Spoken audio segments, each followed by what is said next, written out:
Okay, good morning.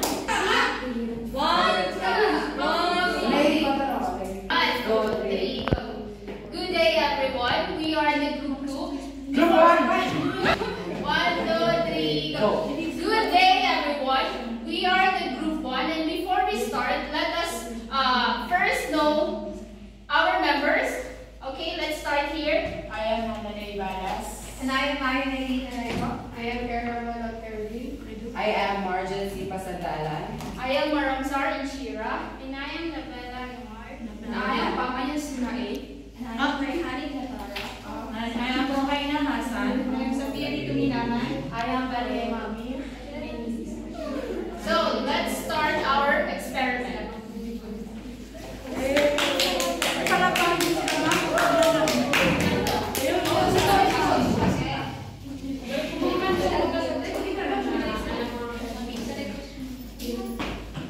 Good day, everyone. Welcome to the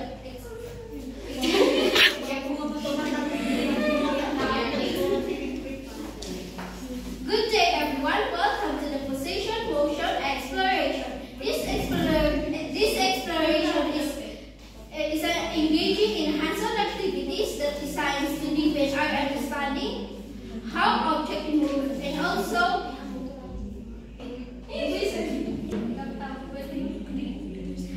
Good day, everyone.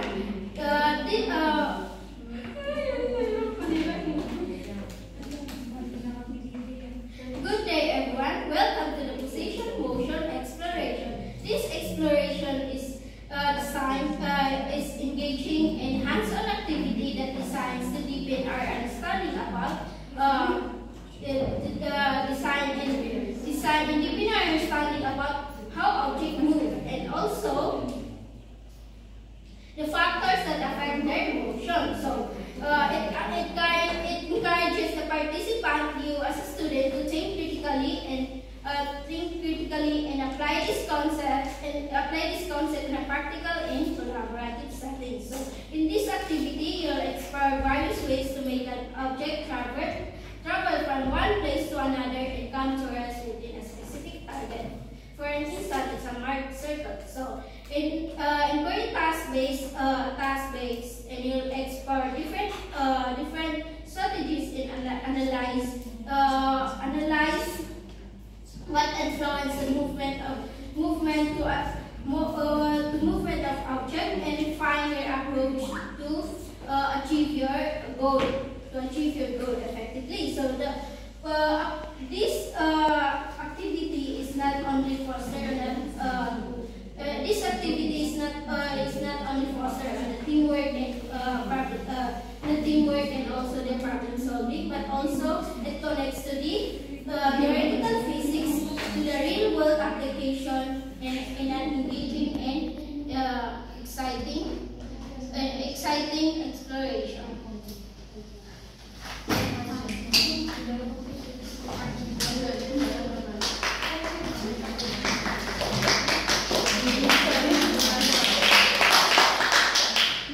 So before anything else, let us know first our objectives.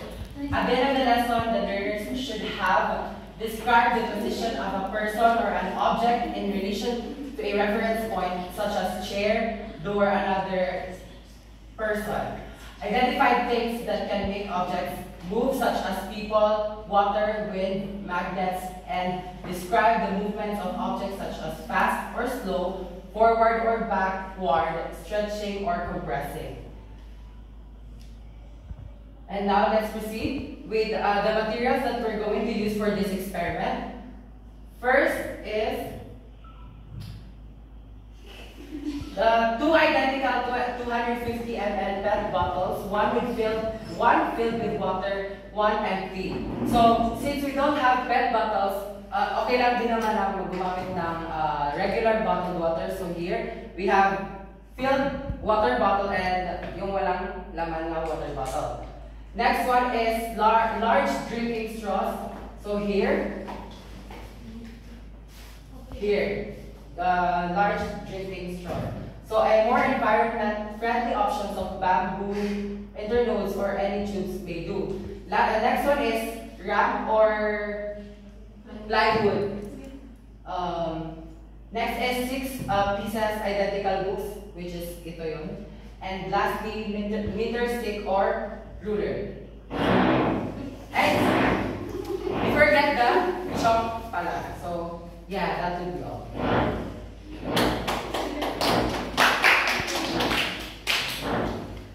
Okay, let's proceed to the procedure. Can kindly the group 2 na maglinya here, 2 groups. Group para group 1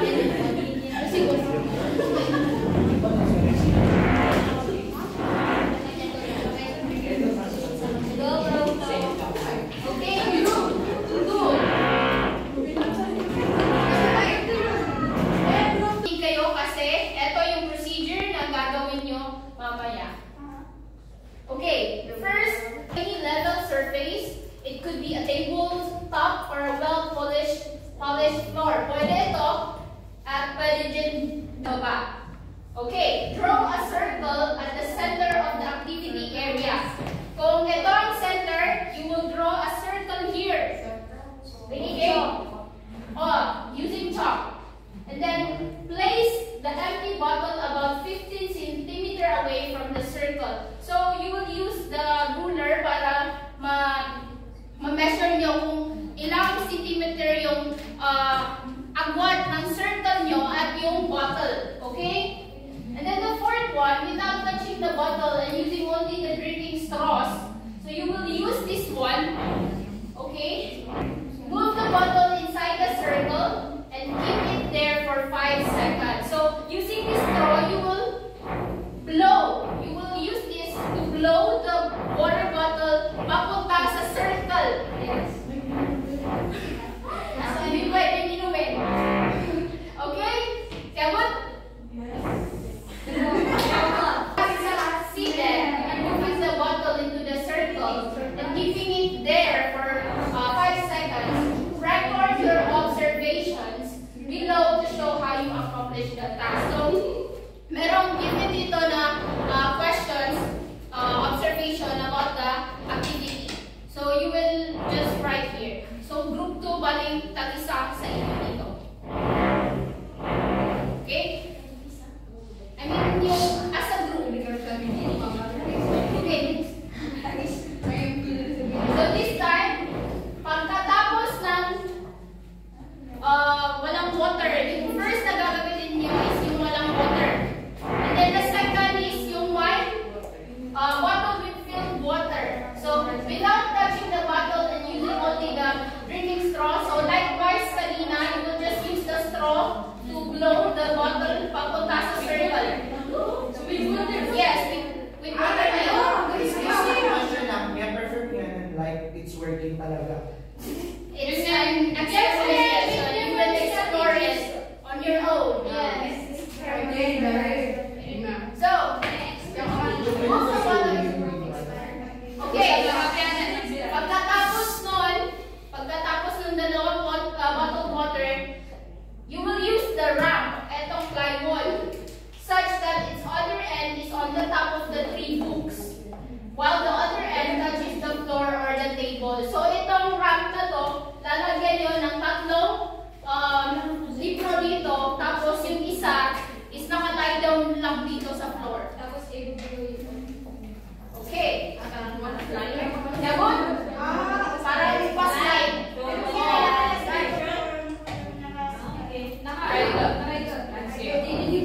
Yes, nakaya ko.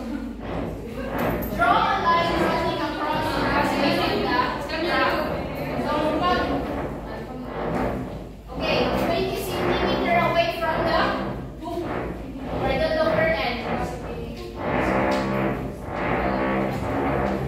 By blowing into the straw, try to bring the bottle towards the halfway lane. So, you will just try na mag-pass itong bottle straw. Dapat, using straw. Yes. Try to keep it there for 1 second. Into 1 second lang. And try doing this for about 3 minutes. So 3 minutes lang ang given. 3 minutes lang ang given sa kanila. sa activity na to. Di ba kailangan ng like, mag-guide? Like, sabi niya kung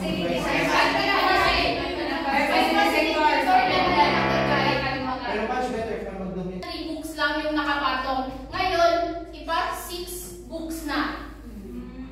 And then try repeating procedures 9 and 10 this time using a filled water. So, kanina, itong walang water yung ginamit. So, pagkatapos ng 6 na libra, ito na naman 3.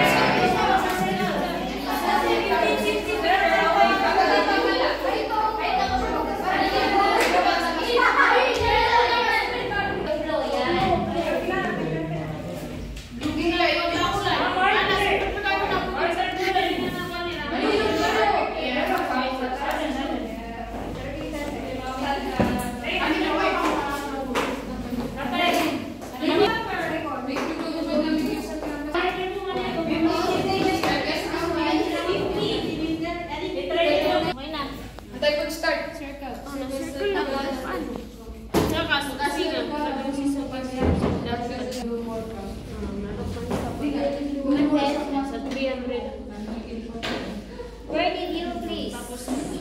Please.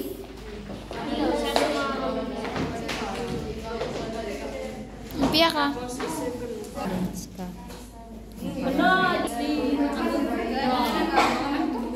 Okay. Ano ba ta? Tapos, Akin na yan, akin na. atin na ba circle?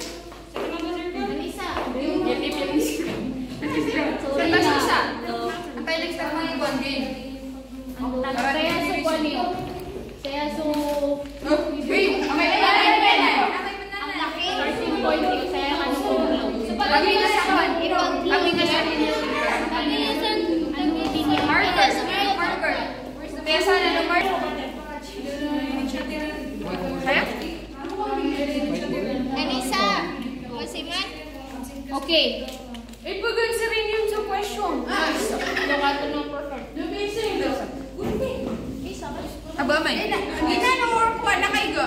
Nakaigo. Landscape. Okay. Ready. Go. No. Tama na. Sige, basta. Awal ka no? Using straw. Anak yung person. Okay.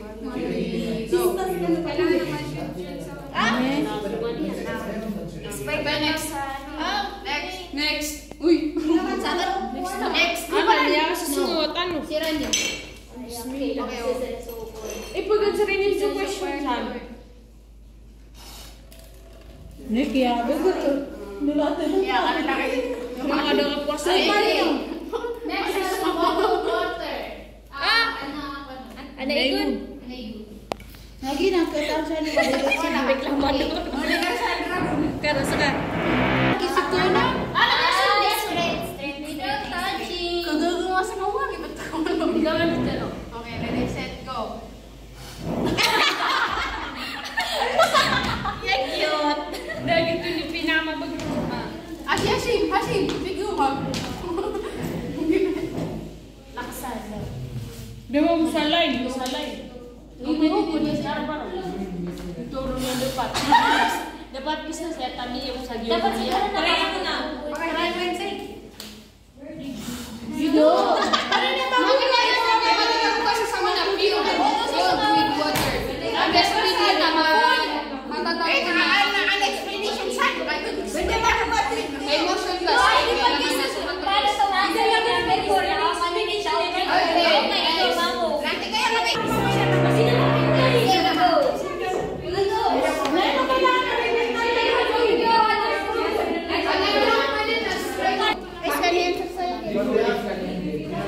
Ayan, madali.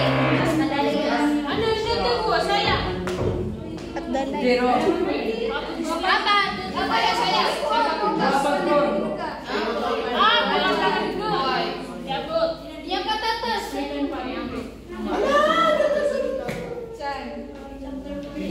Saya, yung pupunin so. Hindi mo stop. No, stop.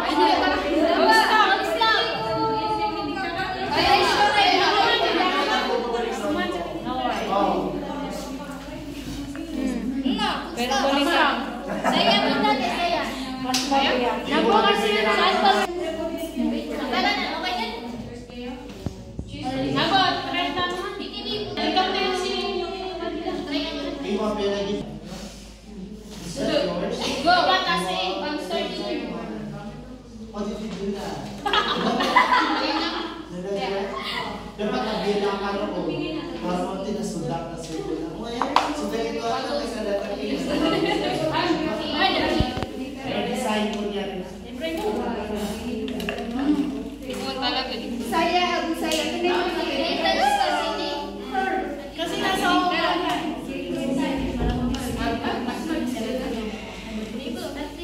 Hindi ka lang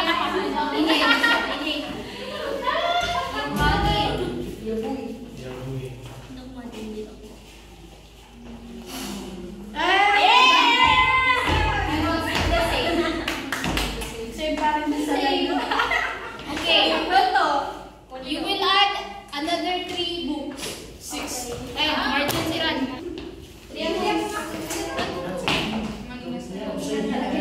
Kaya puro kontrata. Puro By blowing the one. Kalau ko talaga Ano, tulang pa na expectation versus reality.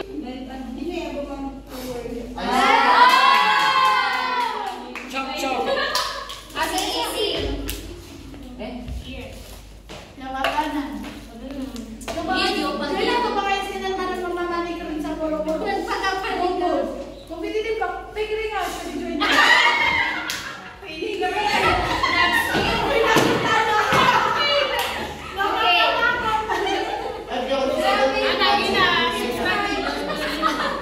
Ano sa kwanza? Sige pa ba sa manu? Gawa!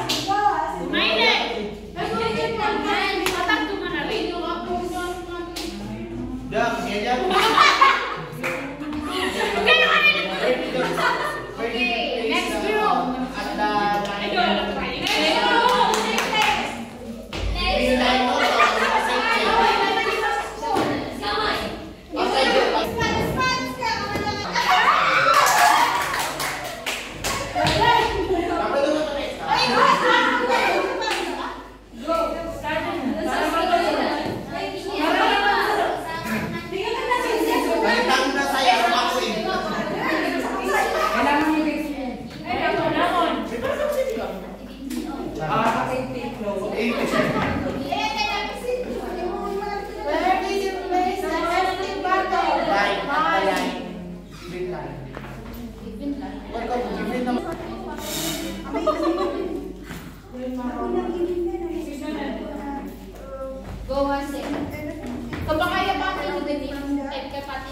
Nasa strategy mo.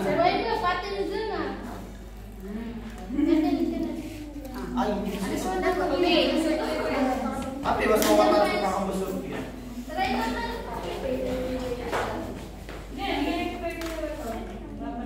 Ikut ini dong.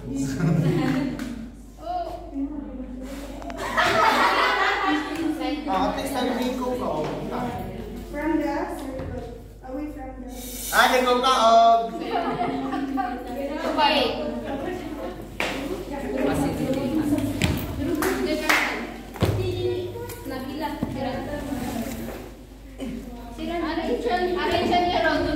Ada wow, belum kano mah bawa.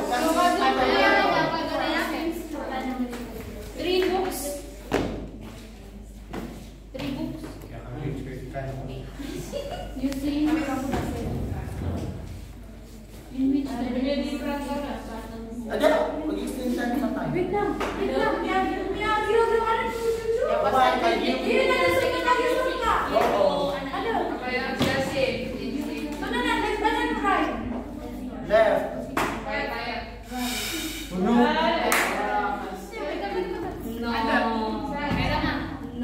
Ya, kadang-kadang. Discussion ako, bukan dikasih. Yan ko sabi ko yan. Ah, mabatanong kami na kanang pamilya. Ah, galing ka, oo. At utik na pag-isigan na. No, na pa. Pwede kami mag-discuss.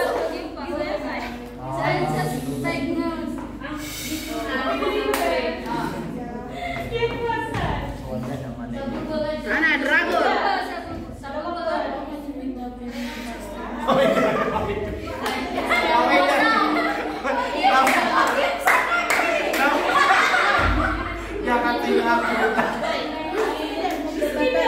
No. This time, Kaya paano na? Pag-isip ko na.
That is motion. So motion can be described in terms of speed, velocity, acceleration, displacement, and distance. Yung speed it is how fast that object moves over time. Ito yung gaano kabilis nag-move ang isang object. Yung velocity naman, it is the speed and direction of motion, direction side by side. Yung velocity naman is ito yung gaano kabilis nag-move yung isang object, at the same time, meron siyang direction. Yung sa acceleration, it is how fast velocity changes over time. Sa acceleration is mini-measure niya kung gaano kabilis nag-change yung velocity. And yung displacement, it is the distance move in a particular direction. And sa displacement, is ito yung distance na mini-measure and a particular direction. Kung saan mo gustong ipag-move yung isang object, so yun yung i-measure na distance. And yung the distances, ito yung the total length of the direction, total length of the distance regardless of the direction. So the distances, ito yung total length or yung kabuuang sukat ng pag-move ng isang object.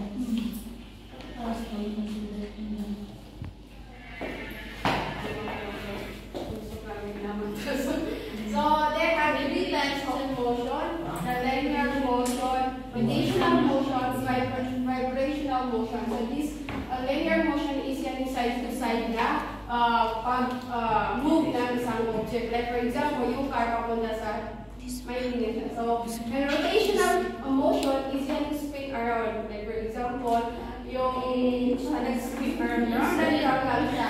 And vibrational motion is yan yung thunder is back and forth, like for motion around a fixed point. Like for example, yung spring ng guitar, kapag ginalaw mo, babalik siya sa fixed point niya. So, paano ba natin mali-determine yung isang motion sa isang object? So, di ba yung motion is yan yung paano gumalaw o mag-change ng position yung isang object. So, kailangan muna natin i-compare ito sa mga bagay na hindi na gumagalaw. Like for example, may isang kotse. So, yung kotse na yun is gumagalaw o lumalaga siya. So, tapos may nadadaanan siyang mga poste or bahay or mga object na hindi gumagalaw. So, yung nadadaanan ng isang car na gumagalaw, is ang tawag doon ay reference point. So, ayan, specific location, condition, or object use a basis for comparison, measurement, or a fixed location. So, again, madidetermine natin ang isang motion kapag nadadaanan niya yung isang reference point. So, as we can observe sa ginawa natin, meron itong mga reference points. Like, for example, yung ginamit natin na circle is yan yung example ng reference points. Itong lamp and yung mga chalk na ginamit natin. So, yan yung magiging base natin sa reference points. So, ano yun? Ang object is lahat sila may inertia. Pwede natin ma-determine yung isang object is may maliit na inertia and may mataas na inertia. So, kaya ito, yung ginawa natin in first na ni-blow natin itong bottle, tapos madali siyang mag-move kasi maliit yung inertia niya. So, ang inertia ay dyan magbabase kung mag-move ba yung isang object or hindi. So, kaya hindi rin natin na-move itong bottle na may tubig kasi mataas yung inertia niya. So, ginamit natin yung air force para makagawa ng movement yung isang object. So, natindihan niyo ba? Yes. So, base sa observation nyo kanina, alin sa tatlong ito, yung first na ginawa nyo na yung walang water, rotational. Kasi, nung i-blow nyo, nag-ikot lang, hindi siya nag-straight. So, wala siyang nag-iiba yung direction niya. Ito yung a rotation. And then, yung may water naman, Vibrational. Bakit? Kasi nga, nag-work Through our observation and application, pag-blow namin dun sa straw, dun sa bottle, is nag-move siya, but bumalik pa rin siya dun sa fixed point niya. Okay. I think that will be all for our group.